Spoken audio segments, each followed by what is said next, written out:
इस टॉपिक का टाइटल है duplicate acknowledgements and their causes. इस टॉपिक के ऑब्जेक्टिव सबसे पहले देखते हैं। After completing this topic student will be able to describe duplicate acknowledgements and their causes. इस टॉपिक की जो फिगर्स हैं, जो मटेरियल है, हमने अडेप्ट की हैं from the book with the title troubleshooting with Wireshark, locate the source of performance problems, जो पब्लिश हुई है 2014 में और जिसकी ऑथर हैं लॉरा चैपल।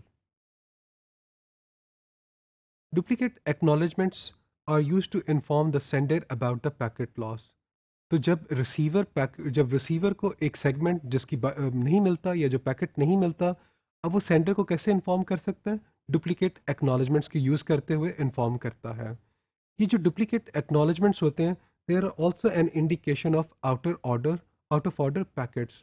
जब मुझे पैकेट्स मिल रहे हैं, आई एम द रिसीवर, और मुझे पैकेट्स मिल रहे हैं, वो भी आउट ऑफ ऑर्डर पैकेट्स मिल रहे हैं, तो ये डुप्लीकेट एक्नॉलेजमेंट्स जनरेट हो सकती हैं। तो ए होस्ट जनरेट्स डुप्लीकेट एक्नॉलेजमेंट कब करेगा? जब वो फास्ट रिकवरी को सपोर्ट कर रहा होगा। जो टीसीपी के जो सभी रिसीवर्स हैं, वो फास्ट रिकवरी को सपोर्ट नहीं करते। तो टीसीपी का रिसीवर अगर वो फास्ट रिकवरी को सपोर्ट करेगा, तो वो डुप्लीकेट एक्नॉलेजमेंट्स जनरेट करेगा। और वो कब जनरेट करेगा? जब वो नोटिस करेगा कि जो पैकेट वो जो अराइव हुआ है, उसका जो सीक्वेंस नंबर है और जो एक्सपेक्टेड सीक्वेंस नंबर था, उनमें फ़र्क आ गया है। फास्ट रिकवरी जो टीसीपी जो फास्ट रिकवरी का जो मैकेनिज्म है, इसकी डिटेल्स हम कहाँ से मिल सकती है हमें? अगर आप जाएं RFC 5681 पे जाएं, तो आपको टीसीपी कंजेस्शन कंट्रोल के नाम से आपको ये RFC मिलेगी। वहाँ से आप इसकी डिटेल्स देख सकते हैं। नाउ टू डिटरमिन वेदर जो एक्नॉलेजमेंट हमें रिसीव हो रही है, क्या ये जो है एक्नॉलेजमेंट ये डुप्लीकेट एक्नॉलेजमेंट है या नहीं है? वायरशॉक क्या करता है? Data bytes, window size, sequence number और एक्नॉलेजमेंट नंबर का जो फील्ड होता है, इन चार फील्ड्स को यूज़ करता है और डिटरमिन करता है कि ये जो एक्नॉलेजमेंट है, ये डुप्लीकेट एक्नॉलेजमेंट है या ओरिजिनल एक्नॉलेजमेंट है। तो अगर एक ही गिवन सोर्स से वायरशॉक को दो या दो से ज़्यादा पैकेट्स रिसीव होते हैं, जिनके data bytes, window size, sequence number and acknowledgement number fields की वैल्यूज़ क्या हैं, सेम हैं, तो वो क्या करता है? सेकेंड एंड ऑनवर्ड्स के जो पैकेट्स हैं, उनको एज डुप्लीकेट एक्नॉलेजमेंट के तौर पे ले लेता है। तो वायरशॉक डिसाइड करता है using the four fields: data bytes, window size, sequence number and acknowledgement number fields. और अगर ये सेम सोर्स से आ रहे हों, तो उनको एज ए डुप्लीकेट एक्नॉलेजमेंट के तौर पे लेगा।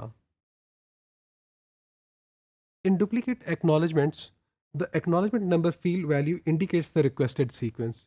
तो जो डुप्लीकेट एक्नॉलेजमेंट के जो पैकेट्स आते हैं, उनमें जो एक्नॉलेजमेंट का जो नंबर होता है, वो क्या बताता है कि इस बाइट से ऑनवर्ड्स मुझे बाइट्स चाहिए, इससे ऑनवर्ड्स बाइट्स मुझे नहीं मिली हैं।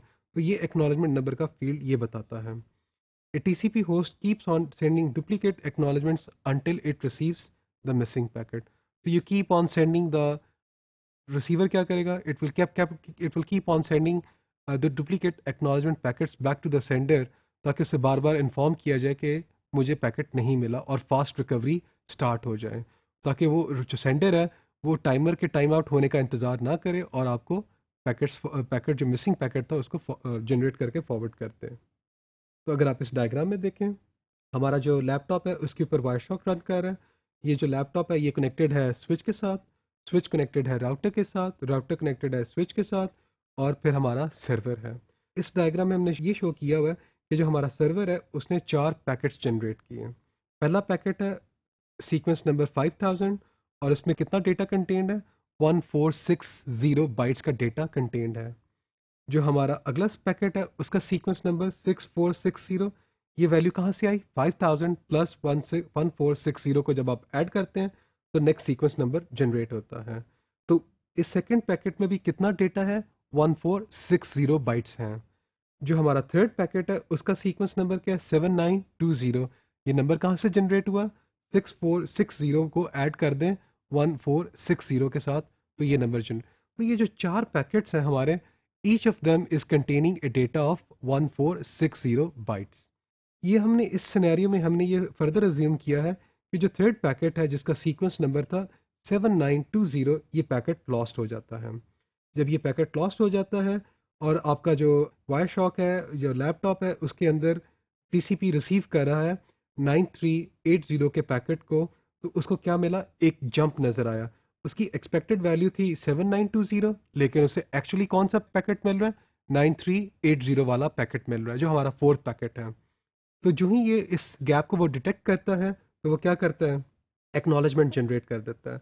तो रिसीवर ने एक्नॉलेजमेंट जनरेट किया और सर्वर की तरफ भेज दिया कि 7920 बाइट से ऑनवर्ड्स मुझे पैकेट नहीं मिले।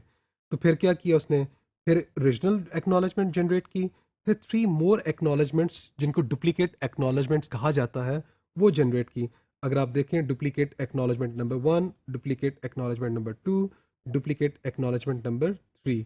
तो इनका सीक्वेंस नंबर, एक्नॉलेजमेंट नंबर और विन साइज क्या होंगे, win size with 0 bytes of the data, ये सारे फील्ड्स इनके सेम हैं।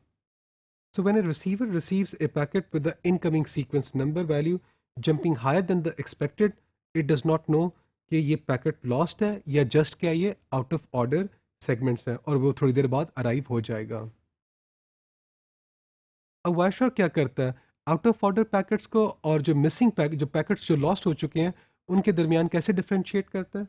वायरशॉर्क marks a packet as an out of order packet if the missing sequence number packet arrives within 3 milli seconds.